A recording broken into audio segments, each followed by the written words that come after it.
There's a tradition of hearing the shofar sounded 100 times on Rosh Hashanah. We've now heard 30 blasts. The other 70 occurred during the Musaf service. But since we're not doing a private Amidah this year due to our virtual format, I'd like to do something a bit different. You see, I gave a sermon back in May over our streaming service related to theodicy, the question of suffering. It was a few months into the pandemic, and I sensed that many of us were asking big questions about, why all of this was happening. And what, if anything, is God's place in all of this? Here we are 4 months later, 7 months into COVID, and not much has changed. I've never repeated a sermon at Beth Am, at least not intentionally. But the more I thought about it, the more I realized I don't know how not to tackle this topic on these high holy days. Moreover, the question of why we suffer is bound up with how we think about authority, and I don't know how not to tackle the question of authority right now. So if you happen to tune in back in May, this may be a little bit of a review. This time around, though, we'd like to offer an additional kol, another voice. Those 30 blasts of the shofar, which would normally be heard during the silent Amidah, will find their way into the spaces between my own words. Why? Because shofar represents the integration of divine and human agency. It is at once of the heavens. It was sounded from the heavens during the revelation at Sinai, and of the Jewish people. We ourselves must fashion the shofar and bring it to our own lips. And the shofar is at once of nature and human craftsmanship. The blast that we hear, broken and whole, derived from the chatzotzrot, the silver trumpet sounded in biblical times. But we appropriate these sounds and make them manifest in the plainest of instruments. A shofar may not have a metal mouthpiece. It is simply the natural product of a living creature. There are perhaps easier ways to make music, but the shofar is not about easy. It's about startling our minds, stirring our souls, awakening our most sacred ambitions. Tekiah, Shvarim Trua,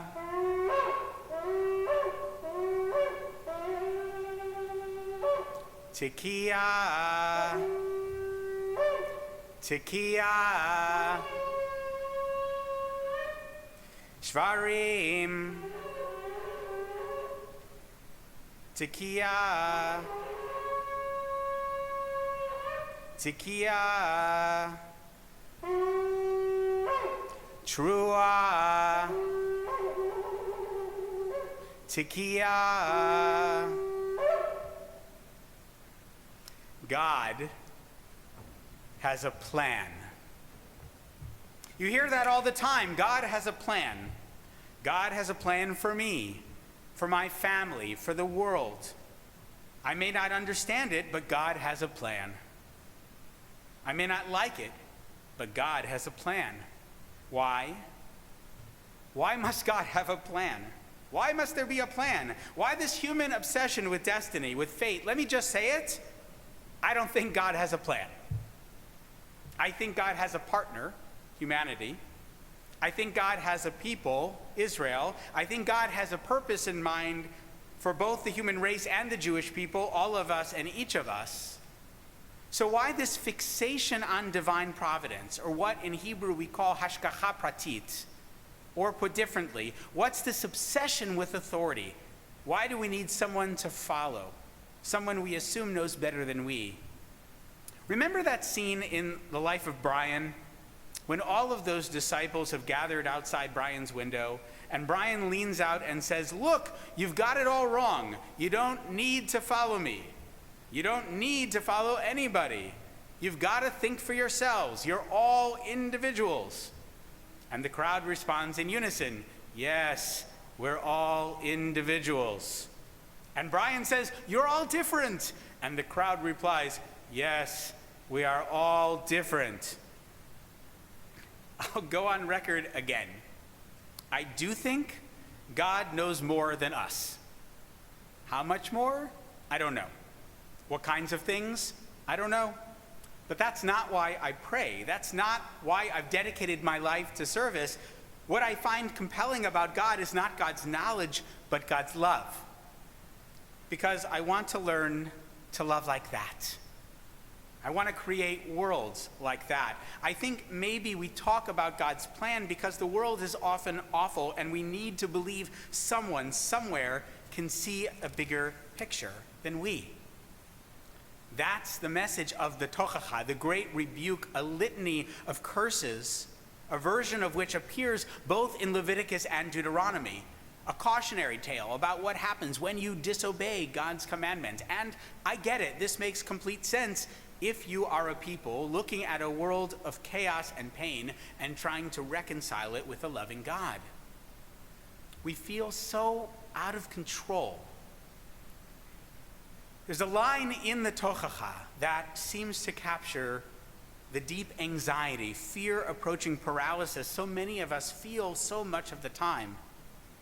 As for those of you who survive, I will cast a faintness into their hearts in the land of their enemies. V'radafotam kol ale nigdaf. The sound of a driven leaf shall put them to flight. Fleeing as though from the sword, they shall fall, though none pursues. In other words, the problem is not that the world is scary. It's scary, sure, and that's terrible. But it's also not scary. It's also beautiful and kind and wondrous. So it's not just that we choose fear over hope more often than we ought to, but that we humans, not contented to flee from real danger, flee from our own shadows, trip over our own feet. The rustle of leaves sends us scurrying about. Now that's a curse, the curse of losing ourselves, of losing our bearings. This image of a driven leaf gets appropriated later by the book of Job. You remember Job, Eov. He was the one who had his life torn apart for no good reason.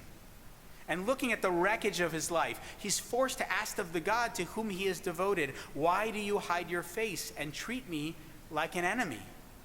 Ha'aleni daf ta'arotz ve'et kash yavesh tirdof.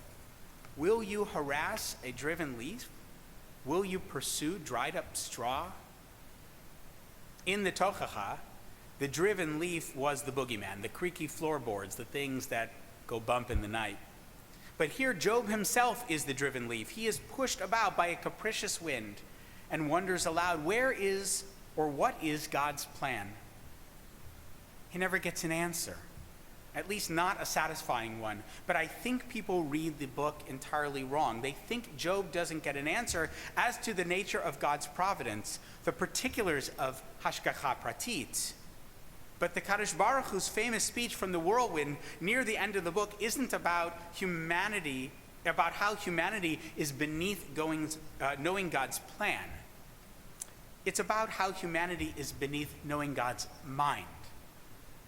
We humans make a leap to assume that means that God has a plan for us. God knows things we don't know. Sure, why not? God's been around for ever.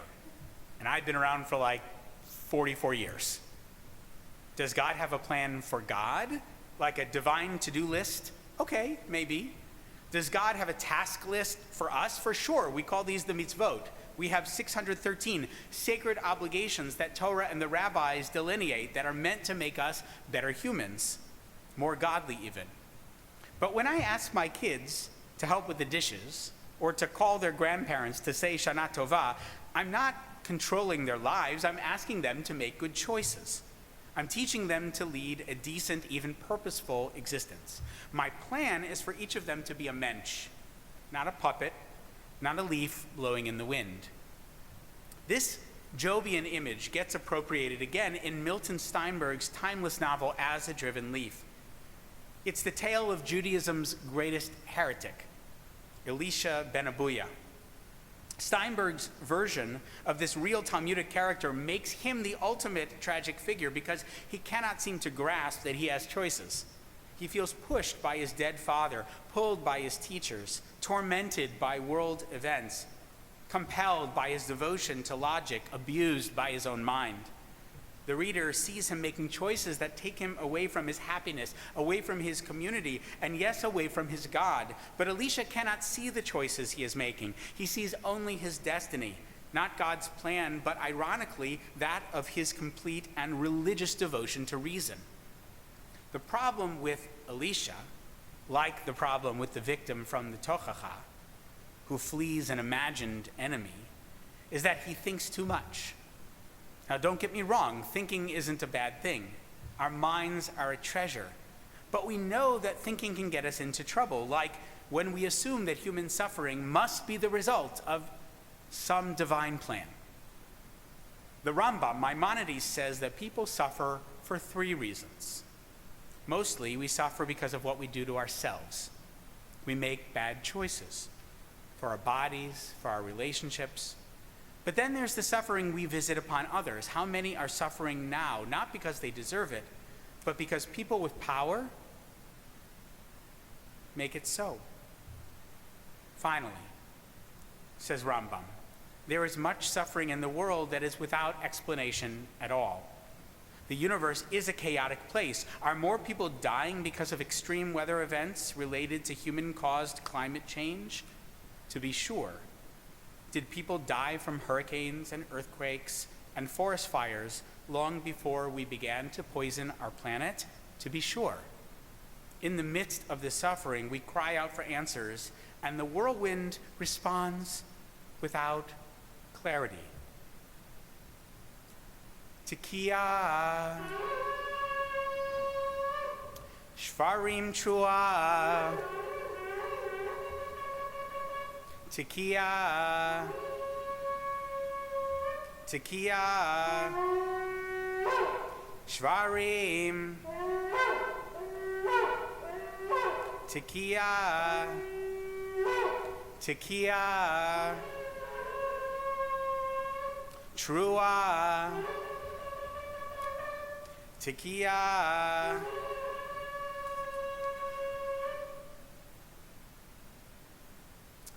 In response to this world, the actual world in all its complexity, we must not be so limited, so dogmatic as to think that either we can achieve all the answers or that we are without access to any of them.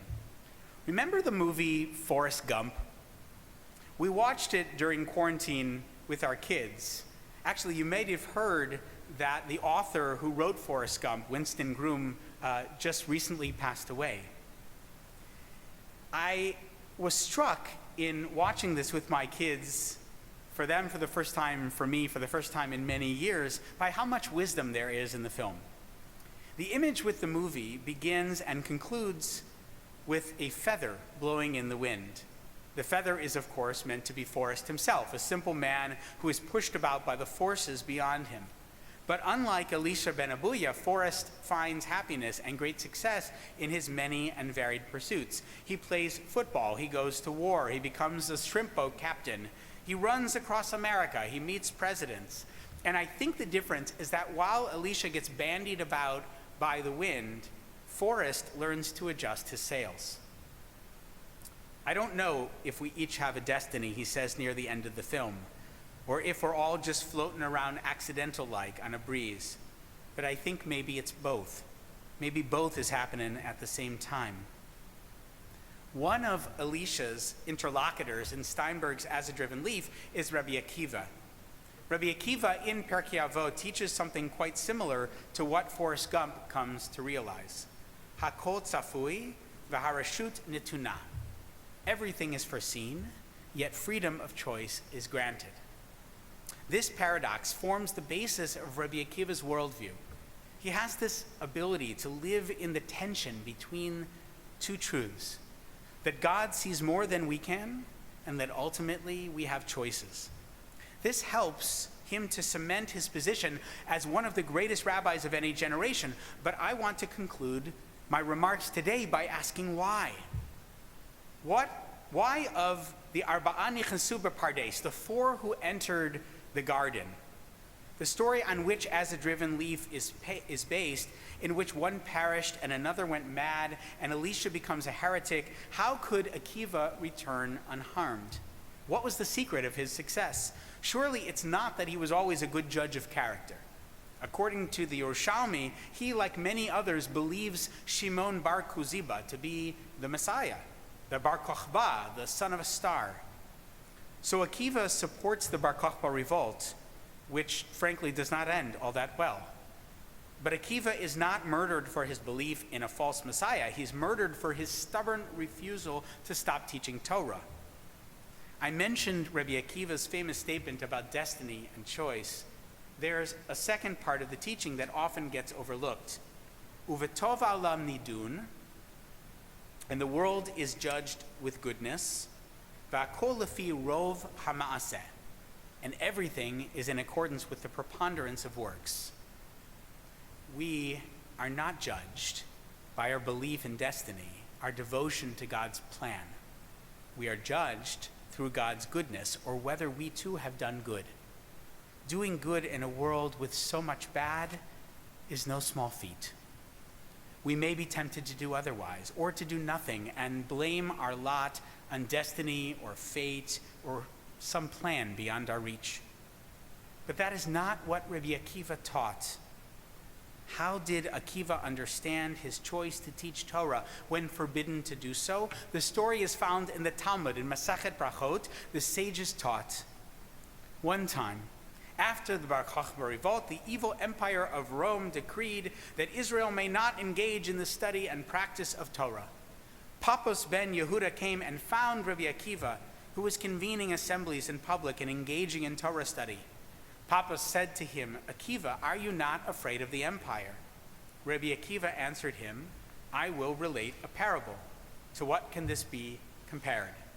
It's like a fox walking along a riverbank when he sees fish gathering and fleeing to and fro from place to place. The fox said to them, 'From what are you fleeing?'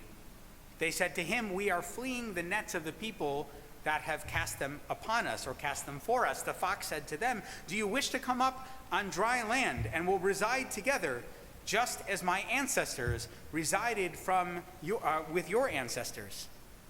The fish said to him, 'You are one of whom they say he is the cleverest of animals. You're not so clever. You're a fool.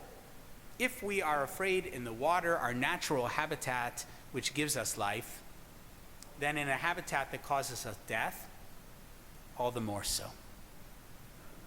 Rabbi Akiva understood that learning is what Jews do, and teaching is what rabbis do. Torah, the mitzvot, and the stories, the ancient wisdom of our tradition, is how we collectively learn to walk in God's ways. To what conclusion do we come when we follow not God's plan, but God's path? We realize that life is filled with both simple choices and incredibly difficult ones. We must navigate the world as it actually is, one where resources are limited and fully just solutions elusive. For example, Rabbi Akiva teaches that if two people are walking in the desert and one has a canteen with water, enough to keep only one of them alive, the one who carries the water must drink it. He learns this from Leviticus 25, "V'chei achicha imach." Let him live by your side as your kinsman. Rabbi Akiva explains that to let your kinsman live by your side is to first insist on the sanctity, the necessity of one's own life. Put your mask on first, they used to say when we flew in airplanes. Remember that? Then assist other passengers. Rabbi Akiva's greatness lay not in his belief in a higher plan, nor his faith in a saving authority figure. He was great because he understood that life is filled with impossible choices. And in a world where there is little consensus and few perfect options, Judaism, well, it still calls on us to act. The world now, or in better times, doesn't need driven leaves bandied about in the wind. It needs sailors who know how to negotiate rough waters and stormy seas. It needs teachers unafraid to teach, and it needs thinkers who know when to stop perseverating and act with love and compassion toward our fellow human beings. That, I sincerely believe, has been God's plan all along. Shana Tova.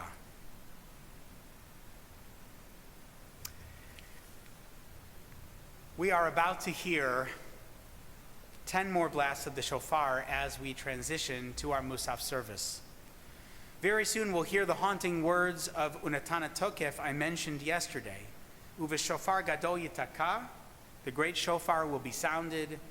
V'kol damama daka yishama, and the still small voice will be heard.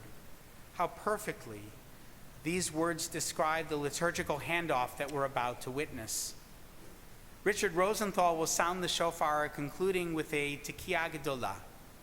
And then Abby will offer the words of Hineni, the humble prayer of the Baalat Tfilah, our service leader, who carries the weight of the congregation on her shoulders. Hineni aniyah mimas, here I stand, impoverished in merit, trembling in the presence of the one who hears the prayers of Israel.